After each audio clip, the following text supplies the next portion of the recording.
ನಮಸ್ಕಾರ ಗೆಳೆಯರೆ, ಸೆಲ್ಫಿ ಕ್ಲಾಸಸ್ಗೆ ಸ್ವಾಗತ. ನಾನು ನಾಗರಾಜ್. ಬನ್ನಿ ಗೆಳೆಯರೆ, ಇವತ್ತಿನ ಕ್ಲಾಸ್ನ ಸ್ಟಾರ್ಟ್ ಮಾಡೋಣ. ಗೆಳೆಯರೆ, ಇವತ್ತಿನ ಕ್ಲಾಸ್ನ ಸ್ಟಾರ್ಟ್ ಮಾಡೋಕ್ಕಿಂತ ಮುಂಚೆ ಇನ್ನೂ ಯಾರು ನಮ್ಮ ಚಾನಲ್ನ ಸಬ್ಸ್ಕ್ರೈಬ್ ಮಾಡಿಲ್ಲ, ಲೈಕ್ ಮಾಡಿ, ಶೇರ್ ಮಾಡಿ, ಸಬ್ಸ್ಕ್ರೈಬ್ ಮಾಡೋದನ್ನು ಮರಿಬೇಡಿ. ಬೆಲ್ ಬಟನ್ನ ಒತ್ತಿ ಗೆಳೆಯರೆ, ಯಾಕಂದರೆ ನಾವು ಅಪ್ಲೋಡ್ ಮಾಡುವಂಥ ವೀಡಿಯೋಗಳ ನೋಟಿಫಿಕೇಶನ್ ತಮಗೆ ಬರ್ತಾ ಇರುತ್ತೆ. ಅದೇ ರೀತಿ ಈ ಹಿಂದೆ ಕೂಡ ನಾವು ವೀಡಿಯೋಗಳನ್ನು ಅಪ್ಲೋಡ್ ಮಾಡಿದ್ದೀವಿ. ಅಪ್ಲೋಡ್ ಮಾಡಿರೋ ವೀಡಿಯೋಗಳ ಲಿಂಕ್ಗಳನ್ನು ಕೆಳಗಡೆ ಡಿಸ್ಕ್ರಿಪ್ಷನ್ ಬಾಕ್ಸಲ್ಲಿ ಕೊಟ್ಟಿದ್ದೀನಿ, ನೋಡಿ ಚೆಕ್ ಮಾಡ್ಕೊಳ್ಳಿ. ಬನ್ನಿ ಹಾಗಾದರೆ ಸ್ಟಾರ್ಟ್ ಮಾಡೋಣ ಗೆಳೆಯರೆ. ಇವತ್ತಿನ ಕ್ಲಾಸ್ ಸಾಮಾನ್ಯ ಜ್ಞಾನ ಭಾಗ 31. ಆಲ್ರೆಡಿ ಭಾಗ 30ಗಳನ್ನು ನಾವು ಅಪ್ಲೋಡ್ ಮಾಡಿದ್ದೀವಿ. ಸೊ ಇವತ್ತು ಸಾಮಾನ್ಯ ಜ್ಞಾನ ಭಾಗ 31 ನಾವು ನೋಡ್ತಾ ಇದ್ದೀವಿ. ಬನ್ನಿ ಹಾಗಾದರೆ ಸ್ಟಾರ್ಟ್ ಮಾಡೋಣ ಗೆಳೆಯರೆ. ಪ್ರಶ್ನೆ 1, ಈ ಕೆಳಗಿನವುಗಳಲ್ಲಿ ಯಾವುದು ಹೊಯ್ಸಳರಿಂದ ನಿರ್ಮಿತವಾದ ದೇವಾಲಯ? ಆಪ್ಷನ್ ಎ ಸೋಮನಾಥಪುರದ ಚೆನ್ನಕೇಶವ ದೇವಾಲಯ, ಆಪ್ಷನ್ ಬಿ ಬೆಂಗಳೂರು ಸೋಮೇಶ್ವರ ದೇವಾಲಯ, ಆಪ್ಷನ್ ಸಿ ಮೇಲಿನ ಎರಡೂ ಸರಿ, ಆಪ್ಷನ್ ಡಿ ಮೇಲಿನ ಎರಡು ತಪ್ಪು. ಗೆಳೆಯರೆ, KPSC ಮತ್ತು KA ಪ್ರಶ್ನೆಗಳನ್ನು ಯಾವ ರೀತಿ ಕೊಟ್ಟಿರ್ತಾರೆ ಅಂದರೆ, 1-2 ಆಪ್ಷನ್ಗಳು ಸರಿಯಾಗಿರುತ್ತೆ, ಅದರಲ್ಲಿ ಒಂದು ಸರಿ ಅಥವಾ ಒಂದು ತಪ್ಪಿರ್ಬೋದು, ಅಥವಾ ಎರಡೂ ಸರಿ ಇರುತ್ತೆ ಅಥವಾ ಎರಡು ತಪ್ಪಿರುತ್ತೆ. ಸೊ ಅದು ಕೂಡ ಆಪ್ಷನ್ ಸಿ ಮತ್ತು ಡಿನಲ್ಲಿ ಕೊಟ್ಟಿರ್ತಾರೆ. ಅದೇ ರೀತಿ ಕ್ವಶನ್ಸ್ಗಳನ್ನು ನಾವು ಕೂಡ ತೆಗೆದಿದ್ದೀವಿ. ಸೊ ಉತ್ತರವನ್ನು ನೋಡೋಣ ಬನ್ನಿ ಗೆಳೆಯರೆ. ಪ್ರಶ್ನೆ 1ರ ಸರಿಯಾದ ಉತ್ತರ ಆಪ್ಷನ್ ಎ ಸೋಮನಾಥಪುರದ ಚೆನ್ನಕೇಶವ ದೇವಾಲಯ ಹೊಯ್ಸಳರಿಂದ ನಿರ್ಮಿತವಾದಂತಹ ದೇವಾಲಯ. ಓಕೆ. ಸೊ ಪ್ರಶ್ನೆ 2, ಭಾರತದಲ್ಲಿ ಈ ಕೆಳಗಿನ ಯಾವ ನಗರಗಳು ಒಂದಕ್ಕಿಂತ ಹೆಚ್ಚು ರೈಲ್ವೆ ವಲಯಗಳ ಪ್ರಧಾನ ಕಚೇರಿಯನ್ನು ಹೊಂದಿವೆ? ಆಪ್ಷನ್ ಎ ಮುಂಬೈ ಮತ್ತು ಚೆನ್ನೈ, ಆಪ್ಷನ್ ಬಿ ಕೋಲ್ಕತ್ತಾ ಮತ್ತು ಡೆಲ್ಲಿ, ಆಪ್ಷನ್ ಸಿ ಕೋಲ್ಕತ್ತಾ ಮತ್ತು ಚೆನ್ನೈ, ಆಪ್ಷನ್ ಡಿ ಕೋಲ್ಕತ್ತಾ ಮತ್ತು ಮುಂಬೈ. ಗೆಳೆಯರ, ಪ್ರಶ್ನೆ ಏನು ಕೇಳ್ತಾ ಇದ್ದಾರೆ, ಭಾರತದಲ್ಲಿ ರೈಲ್ವೆ ವಲಯಗಳಿವೆ, 17 ಅಥವಾ 18 ರೈಲ್ವೆ ವಲಯಗಳು ಭಾರತದಲ್ಲಿದೆ. ಸೊ ಭಾರತದಲ್ಲಿರುವಂಥ ರೈಲ್ವೆ ವಲಯಗಳಲ್ಲಿ ಹೆಚ್ಚಿನ ರೈಲ್ವೆ ವಲಯಗಳ ಪ್ರಧಾನ ಕಚೇರಿ ಹೊಂದಿರುವಂಥ ನಗರ ಯಾವುದು ಅಂತ ಕೇಳ್ತಾ ಇದ್ದಾರೆ. ಪ್ರಶ್ನೆ 2ರ ಸರಿಯಾದ ಉತ್ತರ ಆಪ್ಷನ್ ಡಿ ಕೋಲ್ಕತ್ತಾ ಮತ್ತು ಮುಂಬೈ. ಗೆಳೆಯರೆ, ಕೋಲ್ಕತ್ತಾದಲ್ಲಿ ಬಂದ್ಬಿಟ್ಟು ಮೆಟ್ರೋ ರೈಲ್ವೆ ವಲಯ ಪ್ರಧಾನ ಕಚೇರಿ ಇದೆ, ಮತ್ತು ಪೂರ್ವ ರೈಲ್ವೆಯ ಪ್ರಧಾನ ಕಚೇರಿ ಕಲ್ಕತ್ತಾದಲ್ಲಿದೆ. ಅದೇ ರೀತಿ ಕೇಂದ್ರ ರೈಲ್ವೆ ಪ್ರಧಾನ ಕಚೇರಿ, ಕೊಂಕಣ್ ರೈಲ್ವೆ ಪ್ರಧಾನ ಕಚೇರಿ ಮತ್ತು ಪಶ್ಚಿಮ ರೈಲ್ವೆ ಪ್ರಧಾನ ಕಚೇರಿಗಳು ಮುಂಬೈನಲ್ಲಿದೆ. ಓಕೆ. ಪ್ರಶ್ನೆ 3, ಕೆಳಗಿನವುಗಳಲ್ಲಿ ಯಾವುದು ಮೂಲಭೂತ ಹಕ್ಕು ಅಲ್ಲ ಅಂತ ಕೇಳ್ತಾ ಇದ್ದಾರೆ. ಆಪ್ಷನ್ ಎ ರಾಜ್ಯವು ಕಾನೂನಿನ ಮುಂದೆ ಯಾವುದೇ ವ್ಯಕ್ತಿಯ ಸಮಾನತೆಯನ್ನು ಅಲ್ಲಗೆಳೆಯುವಂತಿಲ್ಲ, ಆಪ್ಷನ್ ಬಿ ರಾಜ್ಯವು ಯಾವುದೇ ವ್ಯಕ್ತಿಯನ್ನು ಧರ್ಮ, ಜನಾಂಗ, ಜಾತಿ, ಲಿಂಗ ಅಥವಾ ಜನ್ಮಸ್ಥಳಗಳ ಆಧಾರದ ಮೇಲೆ ಭೇದ ಭಾವ ಮಾಡುವಂತಿಲ್ಲ, ಆಪ್ಷನ್ ಸಿ ಅಸ್ಪೃಶ್ಯತೆಯನ್ನು ನಿಷೇಧಿಸಲಾಗಿದೆ ಮತ್ತು ಇದರ ಯಾವುದೇ ವಿಧದಲ್ಲಿನ ಆಚರಣೆಯು ಶಿಕ್ಷಾರ್ಹವಾದದ್ದು, ಆಪ್ಷನ್ ಡಿ ರಾಜ್ಯವು ಪರಿಸರ ಸಂರಕ್ಷಣೆ ಮತ್ತು ಸುಧಾರಣೆಗೆ ಬದ್ಧವಾಗಿದೆ. ಯಾವುದು ಮೂಲಭೂತ ಹಕ್ಕು ಅಲ್ಲ ಅಂತ ಕೇಳ್ತಾ ಇದ್ದಾರೆ.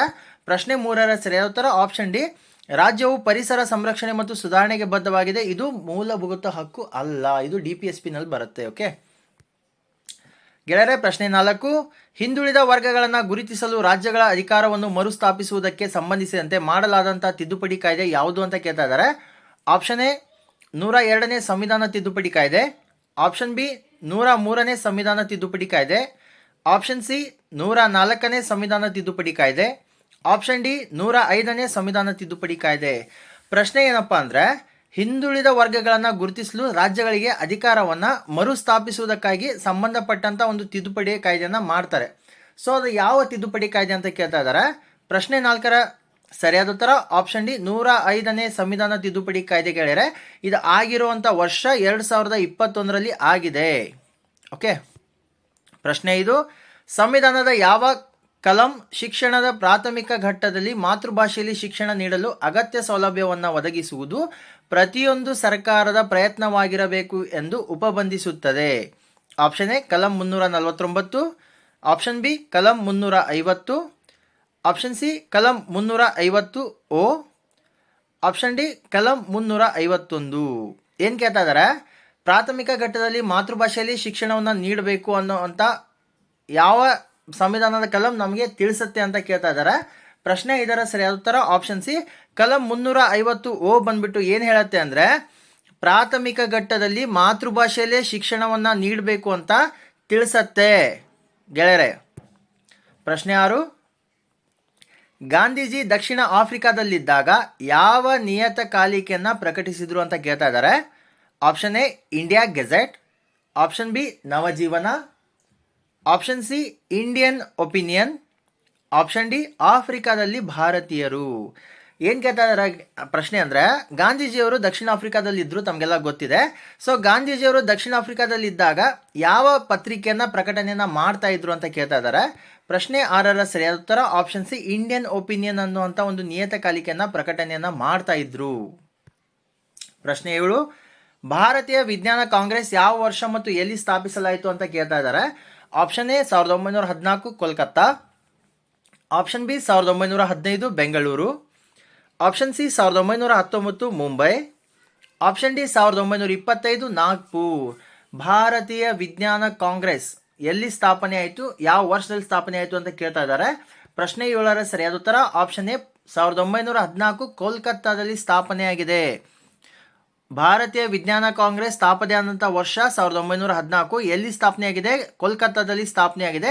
ಇದರ ಪ್ರಧಾನ ಕಚೇರಿ ಬಂದ್ಬಿಟ್ಟು ಕೋಲ್ಕತ್ತಾದಲ್ಲಿದೆ ಗೆಳೆಯರೆ. ಓಕೆ ಗೆಳೆಯರೆ, ಪ್ರಶ್ನೆ 8, ಈ ಕೆಳಗಿನವುಗಳಲ್ಲಿ ವಿಶ್ವ ಪರಂಪರೆಯ ತಾಣಗಳು ಯಾವುವು ಅಂತ ಕೇಳ್ತಾ ಇದ್ದಾರೆ. ಆಪ್ಷನ್ ಎ ಪಟ್ಟದಕಲ್ಲಿನ ದೇವಾಲಯ ಸಂಕೀರ್ಣ, ಆಪ್ಷನ್ ಬಿ ಹಂಪಿಯಲ್ಲಿನ ಸ್ಮಾರಕಗಳ ಗುಂಪು, ಆಪ್ಷನ್ ಸಿ ಬೇಲೂರು, ಹಳೆಬೀಡು, ಸೋಮನಾಥಪುರದ ಹೊಯ್ಸಳ ದೇವಾಲಯಗಳು, ಆಪ್ಷನ್ ಡಿ ಮೇಲಿನ ಎಲ್ಲವೂ. ಗೆಳೆಯರೆ, ವಿಶ್ವ ಪರಂಪರೆಯ ಪಟ್ಟಿಗೆ ಸೇರಿದಂಥ ತಾಣಗಳು ಕರ್ನಾಟಕದಲ್ಲಿ ಕೊಟ್ಟಿದ್ದಾರೆ. ಸೊ ಅದು ಯಾವುದ್ಯಾವುದು ಅಂತ ಕೇಳಿದ್ದಾರೆ. ಪ್ರಶ್ನೆ 8ರ ಸರಿಯಾದ ಉತ್ತರ ಆಪ್ಷನ್ ಡಿ ಮೇಲಿನ ಎಲ್ಲವೂ ಗೆಳೆಯರೆ. ವಿಶ್ವ ಪಾರಂಪರಿಕ ಪಟ್ಟಿಗೆ ಸೇರಿದಂಥ ತಾಣಗಳು ಕರ್ನಾಟಕದಲ್ಲಿರುವಂಥದ್ದು ಪಟ್ಟದಕಲ್ಲಿನ ದೇವಾಲಯ ಸಂಕೀರ್ಣ, ಹಂಪಿಯಲ್ಲಿನ ಸ್ಮಾರಕಗಳ ಗುಂಪು, ಬೇಲೂರು, ಹಳೆಬೀಡು, ಸೋಮನಾಥಪುರದ ಹೊಯ್ಸಳ ದೇವಾಲಯ. ಈ ಮೇಲಿನ ಎಲ್ಲವೂ ಕೂಡ ವಿಶ್ವ ಪರಂಪರೆಯ ಪಟ್ಟಿಗೆ ಸೇರಿವೆ. ಓಕೆ, ಪ್ರಶ್ನೆ 9, ಈ ಕೆಳಗಿನ ಯಾವ ವಸ್ತುಗಳಿಗೆ ಭಾರತದ ಭೌಗೋಳಿಕ ಸೂಚಕ GI ಟ್ಯಾಗ್ ಅಂತಾರೆ? GI ಟ್ಯಾಗ್ ಅಥವಾ GI ಸ್ಥಾನಮಾನವಿದೆ ಅಂತ ಕೇಳ್ತಾ ಇದ್ದಾರೆ. ಆಪ್ಷನ್ ಎ ಕೇರಳದ ತೀರೂರು ವೀಳ್ಯದೆಲೆ, ಆಪ್ಷನ್ ಬಿ ಗೋವಾದ ಕೋಲ್ ಮೆಣಸಿನಕಾಯಿ, ಆಪ್ಷನ್ ಸಿ ಅರುಣಾಚಲ್ ಪ್ರದೇಶದ ಇಡು ಮಿಸ್ಮಿ ಜವಳಿ, ಆಪ್ಷನ್ ಡಿ ಚಂದೇರಿ ಫ್ಯಾಬ್ರಿಕ್ಸ್ ಅಂತ ಕೇಳ್ತಾರೆ. ಗ್ಲೋಬಲ್ ಇಂಡಿಕೇಶನ್ ಅಂತ GI ಅಂದರೆ ಗ್ಲೋಬಲ್ ಇಂಡಿಕೇಶನ್ ಅಂತ ಕರೀತಾರೆ. ಸೊ ಈ ಕೆಳಗಿನ ಯಾವ ವಸ್ತುಗಳಿಗೆ ಗ್ಲೋಬಲ್ ಇಂಡಿಕೇಶನ್ ಮಾನ್ಯತೆ ಸಿಕ್ಕಿದೆ ಅಂತ ಕೇಳ್ತಾ ಇದ್ದಾರೆ. ಪ್ರಶ್ನೆ 9ರ ಸರಿಯಾದ ಉತ್ತರ ಆಪ್ಷನ್ ಡಿ ಚಂದೇರಿ ಫ್ಯಾಬ್ರಿಕ್ಸ್ಗೆ ಗ್ಲೋಬಲ್ ಇಂಡಿಕೇಶನ್ ಸ್ಥಾನಮಾನ ಸಿಕ್ಕಿದೆ ಗೆಳೆಯರು. ಉಳಿದಿರೋ ಯಾವುದಕ್ಕೂ ಕೂಡ ಸಿಕ್ಕಿಲ್ಲ. ಕೆಳಗೆ ಏನು ಕೊಟ್ಟಿದ್ದಾರೆ? ಕೇರಳ ತಿರೂರು ವೀಳ್ಯದೆಲೆ, ಗೋವಾದ ಕೋಲ್ ಮೆಣಸಿನಕಾಯಿ, ಅರುಣಾಚಲ ಪ್ರದೇಶ ಇಡು ಮಿಸ್ಮಿ ಜವಳಿ, ಇವಕ್ಕೆ GI ಟ್ಯಾಗ್ ಸಿಕ್ಕಿಲ್ಲ. ಉಳಿದಿರೋ ಚಂದೇರಿ ಫ್ಯಾಬ್ರಿಕ್ಸ್ಗೆ GI ಟ್ಯಾಗ್ ಸಿಕ್ಕಿದೆ. ಗೆಳೆಯರೆ, ಪ್ರಶ್ನೆ 10, ಸಾಗಾ ದಾವಾ ಹಬ್ಬವು ಬುದ್ಧನ ಜೀವನವನ್ನು ಸೂಚಿಸುತ್ತದೆ. ಇದನ್ನು ಸಾಮಾನ್ಯವಾಗಿ ಯಾವ ರಾಜ್ಯದಲ್ಲಿ ಆಚರಣೆನ ಮಾಡ್ತಾರೆ ಅಂತ ಕೇಳ್ತಾ ಇದ್ದಾರೆ. ಆಪ್ಷನ್ ಎ ಜಮ್ಮು ಮತ್ತು Kashmir, option B Sikkim, option C Assam, option D Ladakh. Saga Dawa ಹಬ್ಬ ಬುದ್ಧನ ಜೀವನಕ್ಕೆ ಸಂಬಂಧಪಟ್ಟಂತ ಒಂದು ಹಬ್ಬ. ಸೊ ಇದು ಯಾವ ರಾಜ್ಯದಲ್ಲಿ ಆಚರಣೆನ ಮಾಡ್ತಾರೆ ಅಂತ ಕೇಳ್ತಾ ಇದ್ದಾರೆ. ಪ್ರಶ್ನೆ 10ರ ಸರಿಯಾದ ಉತ್ತರ ಆಪ್ಷನ್ ಬಿ ಸಿಕ್ಕಿಂನಲ್ಲಿ ಆಚರಣೆಯನ್ನ ಮಾಡ್ತಾರೆ. ಸಾಗಾ ದಾವಾ ಹಬ್ಬ ಸಿಕ್ಕಿಂ ರಾಜ್ಯದಲ್ಲಿ ಆಚರಣೆಯನ್ನ ಮಾಡ್ತಾರೆ ಗೆಳೆಯರೆ. ಪ್ರಶ್ನೆ 11, ಈ ಕೆಳಗಿನವುಗಳಲ್ಲಿ ಯಾವ ಸಂಸ್ಥೆ ಕೈಗಾರಿಕಾ ಕಾರ್ಮಿಕರಿಗಾಗಿ ಗ್ರಾಹಕ ಬೆಲೆ ಸೂಚ್ಯಾಂಕವನ್ನು ಹೊರತರುತ್ತದೆ? Option A RBI Reserve Bank of India, option B Labour Bureau, option C ವಾಣಿಜ್ಯ ಇಲಾಖೆ, ಆಪ್ಷನ್ ಡಿ ಅಂಕಿ ಸಂಖ್ಯೆ ಕಾರ್ಯಕ್ರಮ ಅನುಷ್ಠಾನ ಸಚಿವಾಲಯ. ಪ್ರಶ್ನೆ ಏನಪ್ಪಾ ಅಂದ್ರೆ, ಕೈಗಾರಿಕಾ ಕಾರ್ಮಿಕರಿಗಾಗಿ ಗ್ರಾಹಕ ಬೆಲೆ ಸೂಚ್ಯಂಕವನ್ನು ಯಾರು ಹೊರಗೆ ತರ್ತಾರೆ, ಯಾರು ಪ್ರಕಟಣೆಯನ್ನು ಮಾಡ್ತಾರೆ ಅಂತ ಕೇಳ್ತಾ ಇದ್ದಾರೆ. ಪ್ರಶ್ನೆ 11ರ ಸರಿಯಾದ ಉತ್ತರ ಆಪ್ಷನ್ ಬಿ ಲೇಬರ್ ಬ್ಯೂರೋ ಅವರು ಕೈಗಾರಿಕಾ ಕಾರ್ಮಿಕರಿಗಾಗಿ ಗ್ರಾಹಕ ಬೆಲೆ ಸೂಚ್ಯಂಕನ ಹೊರತರ್ತಾರೆ. ಸೊ ಲೇಬರ್ ಬ್ಯೂರೋ ಕೇಂದ್ರ ಕಚೇರಿ ಇರೋದು ದೆಹಲಿಯಲ್ಲಿದೆ ಗೆಳೆಯರು. ಓಕೆ, ಪ್ರಶ್ನೆ 12, ನಿರಂತರ ಪಾವತಿಗಳ ಕೊರತೆಯಿಂದಾಗಿ ವಿನಿಮಯ ದರವು ಕುಸಿಯುತ್ತಿರುವ ಕರೆನ್ಸಿಯನ್ನು ಏನೆಂದು ಕರೆಯುತ್ತಾರೆ ಅಂತ ಕೇಳ್ತಾ ಇದ್ದಾರೆ. Option A soft currency, option B hard currency, option C safe currency, option D hot currency. ಏನು ಕೇಳ್ತಾ ಇದ್ದಾರೆ? ನಿರಂತರ ಪಾವತಿಗಳ ಕೊರತೆಯಿಂದಾಗಿ ವಿನಿಮಯ ದರ ಏನಾಗುತ್ತೆ? ಕುಸಿಯುತ್ತೆ. ಆ ಕುಸಿಯುವಂಥ ವಿನಿಮಯ ದರದ ಕರೆನ್ಸಿಗೆ ಏನಂತ ಕರೀತಾರೆ ಅಂತ ಕೇಳ್ತಾ ಇದ್ದಾರೆ. ಪ್ರಶ್ನೆ 12ರ ಸರಿಯಾದ ಉತ್ತರ ಆಪ್ಷನ್ ಎ ಸಾಫ್ಟ್ ಕರೆನ್ಸಿ ಅಂತ ಕರೀತಾರೆ ಗೆಳೆಯರೆ. ನಿರಂತರ ಪಾವತಿಗಳ ಕೊರತೆಯಿಂದಾಗಿ ಏನು ವಿನಿಮಯ ದರ ಕುಸಿಯುತ್ತೆ, ಅದ ಕುಸಿಯುವಂಥ ಕರೆನ್ಸಿಗೆ ಸಾಫ್ಟ್ ಕರೆನ್ಸಿ ಅಂತ ಕರೀತಾರೆ. ಪ್ರಶ್ನೆ 13, ಈ ಕೆಳಗಿನ ಯಾವ ಗುಂಪು ಕೇಂದ್ರ ತೆರಿಗೆಗೆ ಸೇರಿದೆ? ಆಪ್ಷನ್ ಎ ಅಬಕಾರಿ ಸುಂಕ, ಮಾರಾಟ ತೆರಿಗೆ ಮತ್ತು ಕಸ್ಟಮ್ ಸುಂಕ, ಆಪ್ಷನ್ ಬಿ ಅಬಕಾರಿ ಸುಂಕ, ಕಸ್ಟಮ್ ಮತ್ತು ಆದಾಯ ತೆರಿಗೆ, ಆಪ್ಷನ್ ಸಿ ಆದಾಯ ತೆರಿಗೆ, ಕಸ್ಟಮ್ ಸುಂಕ ಮತ್ತು ವೃತ್ತಿ ತೆರಿಗೆ, ಆಪ್ಷನ್ ಡಿ ಕಸ್ಟಮ್ ಸುಂಕ, ಮನರಂಜನಾ ತೆರಿಗೆ ಮತ್ತು ಆದಾಯ ತೆರಿಗೆ. ಪ್ರಶ್ನೆ ಏನಪ್ಪ ಅಂದ್ರೆ, ರಾಜ್ಯಗಳಿಗೆ ಕೆಲವು ತೆರಿಗೆಗಳು ಸಂಬಂಧಪಟ್ಟಿರುತ್ತೆ, ಅದೇ ರೀತಿ ಕೇಂದ್ರಗಳಿಗೂ ಕೆಲವು ತೆರಿಗೆಗಳು ಸಂಬಂಧಪಟ್ಟಿರುತ್ತೆ. ಸೊ ಕೇಂದ್ರಕ್ಕೆ ಸಂಬಂಧಪಟ್ಟಂತಹ ತೆರಿಗೆಗಳ ಗುಂಪು ಯಾವುದು ಅಂತ ಕೇಳ್ತಾ ಇದ್ದಾರೆ. ಪ್ರಶ್ನೆ 13ರ ಸರಿಯಾದ ಉತ್ತರ ಆಪ್ಷನ್ ಬಿ. ಗೆಳೆಯರೆ, ಅಬಕಾರಿ ಸುಂಕ, ಕಸ್ಟಮ್ ಮತ್ತು ಆದಾಯ ತೆರಿಗೆ ಈ ಮೂರು ಕೂಡ ಕೇಂದ್ರಕ್ಕೆ ಸಂಬಂಧಪಟ್ಟಂತ ತೆರಿಗೆಗಳು. ಓಕೆ. ಪ್ರಶ್ನೆ 14, ಹಣದುಬ್ಬರವು ಆದಾಯ ಮತ್ತು ಸಂಪತ್ತನ್ನು ಇದರ ಪರವಾಗಿ ಮರು ಹಂಚಿಕೆ ಮಾಡುತ್ತದೆ. ಹಣದುಬ್ಬರದ ಏನು ಆದಾಯ ಮತ್ತು ಸಂಪತ್ತಿದೆ ಯಾರ ಪರವಾಗಿ ಮರು ಹಂಚಿಕೆ ಮಾಡುತ್ತೆ ಅಂತ ಕೇಳ್ತಾ ಇದ್ದಾರೆ.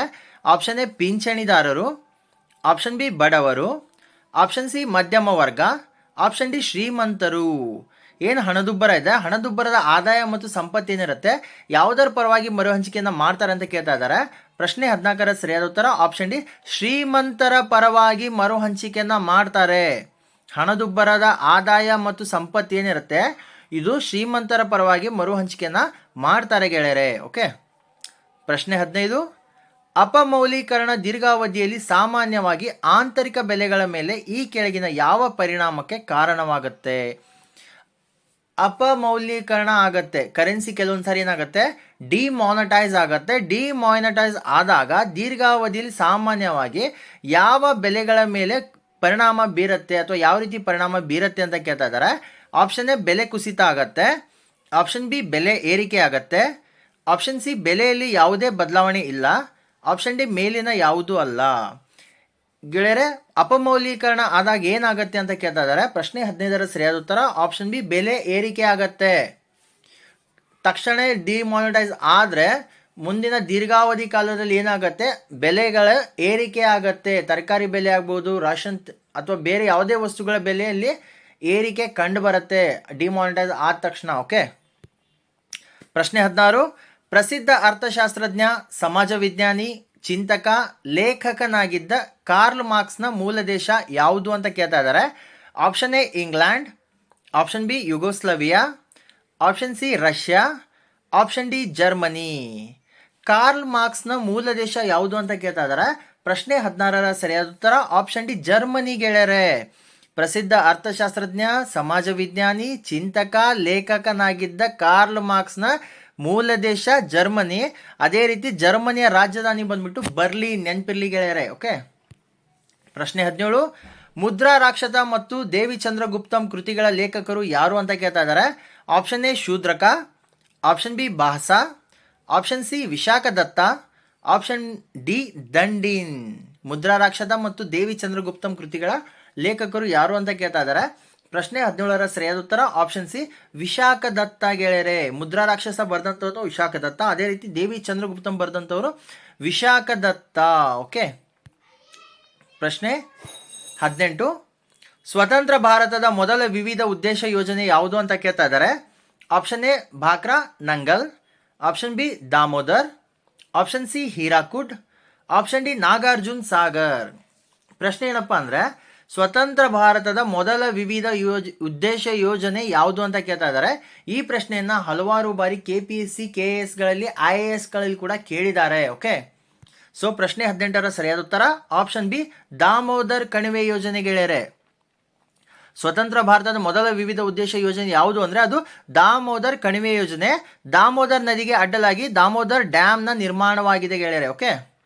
ಪ್ರಶ್ನೆ 19, ಕೆಳಗಿನ ಯಾವ ನದಿಗಳ ಗುಂಪುಗಳು ಟಿಬೆಟ್ನಲ್ಲಿ ಮೂಲವನ್ನು ಹೊಂದಿವೆ ಅಂದರೆ ಟಿಬೆಟ್ನಲ್ಲಿ ಜನ್ಮವನ್ನು ತಾಳುತ್ತೆ ಅಂತ ಕೇಳ್ತಾ ಇದ್ದಾರೆ.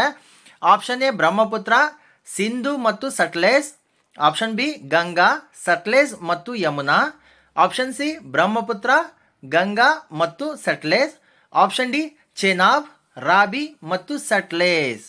ಏನು ಕೇಳ್ತಾ ಇದ್ದಾರೆ, ಟಿಬೆಟ್ನಲ್ಲಿ ಮೂಲವನ್ನು ಹೊಂದಿರುವಂಥ ಭಾರತದ ನದಿಗಳ ಬಗ್ಗೆ ಕೇಳ್ತಾ ಇದ್ದಾರೆ. ಪ್ರಶ್ನೆ 19ರ ಸರಿಯಾದ ಉತ್ತರ ಆಪ್ಷನ್ ಎ ಬ್ರಹ್ಮಪುತ್ರ ನದಿ ಟಿಬೆಟ್ನಲ್ಲಿ ಜನ್ಮ ತಾಳತ್ತೆ, ಸಿಂಧು ನದಿ ಕೂಡ ಟಿಬೆಟ್ನಲ್ಲಿ ಜನ್ಮ ತಾಳತ್ತೆ, ಅದೇ ರೀತಿ ಸಟ್ಲೇಜ್ ನದಿ ಕೂಡ ಎಲ್ಲಿ ಟಿಬೆಟ್ನಲ್ಲಿ ಜನ್ಮವನ್ನು ತಾಳತ್ತೆ. ಓಕೆ ಗೆಳೆಯರೆ, ಇವತ್ತಿನ ನಮ್ಮ ಈ ಕ್ಲಾಸ್ನ ಅಂತಿಮ ಮತ್ತು ಕೊನೆ ಪ್ರಶ್ನೆ 20, ಮೂಲಭೂತ ಹಕ್ಕುಗಳ ಉಲ್ಲಂಘನೆಯಾದರೆ ಈ ಕೆಳಕಂಡ ಯಾರ ಮೊರೆ ಹೋಗಬಹುದು? ಆಪ್ಷನ್ ಎ ಉಚ್ಚ ನ್ಯಾಯಾಲಯದಲ್ಲಿ ಮಾತ್ರ, ಆಪ್ಷನ್ ಬಿ ಸರ್ವೋಚ್ಚ ನ್ಯಾಯಾಲಯದಲ್ಲಿ ಮಾತ್ರ, ಆಪ್ಷನ್ ಸಿ ಉಚ್ಚ ಮತ್ತು ಸರ್ವೋಚ್ಚ ನ್ಯಾಯಾಲಯ ಎರಡರಲ್ಲಿ, ಆಪ್ಷನ್ ಡಿ ಭಾರತದ ಭೌಗೋಳಿಕ ವ್ಯಾಪ್ತಿಯ ಎಲ್ಲ ನ್ಯಾಯಾಲಯಗಳಲ್ಲಿ ಮೊರೆ ಹೋಗ್ಬೋದು ಅಂತ ಕೇಳ್ತಾ ಇದ್ದಾರೆ. ಸೊ ಪ್ರಶ್ನೆ 20ರ ಸರಿಯಾದ ಉತ್ತರ ಆಪ್ಷನ್ ಸಿ, ಉಚ್ಚ ನ್ಯಾಯಾಲಯ ಮತ್ತು ಸರ್ವೋಚ್ಚ ನ್ಯಾಯಾಲಯಗಳ ಎರಡರಲ್ಲೂ ಕೂಡ ಹೋಗಬಹುದು. ಗೆಳೆಯರೆ, ಸಂವಿಧಾನದ ಮೂಲಭೂತ ಹಕ್ಕುಗಳ ಯಾವುದಾದ್ರೂ ಮೂಲಭೂತ ಹಕ್ಕು ಉಲ್ಲಂಘನೆಯಾಗಿದ್ದಲ್ಲಿ ಅಂತಹ ಸಂದರ್ಭದಲ್ಲಿ ಉಚ್ಚ ನ್ಯಾಯಾಲಯ ಅಥವಾ ಸರ್ವೋಚ್ಚ ನ್ಯಾಯಾಲಯಕ್ಕೆ ನಾವು ಮೊರೆ ಹೋಗಬಹುದು. ಓಕೆ, ಭಾರತದ ಸಂವಿಧಾನ ವಿಧಿ 226 ಏನು ಹೇಳುತ್ತೆ, ಮೂಲಭೂತ ಹಕ್ಕುಗಳ ಉಲ್ಲಂಘನೆ ಆದರೆ ನಾವು ಉಚ್ಚ ನ್ಯಾಯಾಲಯಕ್ಕೆ ಮೊರೆ ಹೋಗ್ಬೋದು ಅಂತ ಹೇಳುತ್ತೆ. ಅದೇ ರೀತಿ ಭಾರತ ಸಂವಿಧಾನದ ವಿಧಿ 32 ಏನು ಹೇಳುತ್ತೆ ಅಂದರೆ ಮೂಲಭೂತ ಹಕ್ಕುಗಳ ಉಲ್ಲಂಘನೆಯಾದಲ್ಲಿ ನಾವು ಸರ್ವೋಚ್ಚ ನ್ಯಾಯಾಲಯದ ಮೊರೆಯನ್ನು ಹೋಗ್ಬೋದು ಅಥವಾ ರಿಟ್ಗಳ ಜಾರಿಗೆ ಹೋಗ್ಬೋದು. ಐದು ಥರದ ರಿಟ್ ಇದೆ, ತಮಗೆಲ್ಲ ಗೊತ್ತಿರ್ಬೋದು. ಓಕೆ, ಸೊ ರಿಟ್ಗಳನ್ನು ಜಾರಿ ಮಾಡಬಹುದು. ಯಾವುದರ ಮುಖಾಂತರ?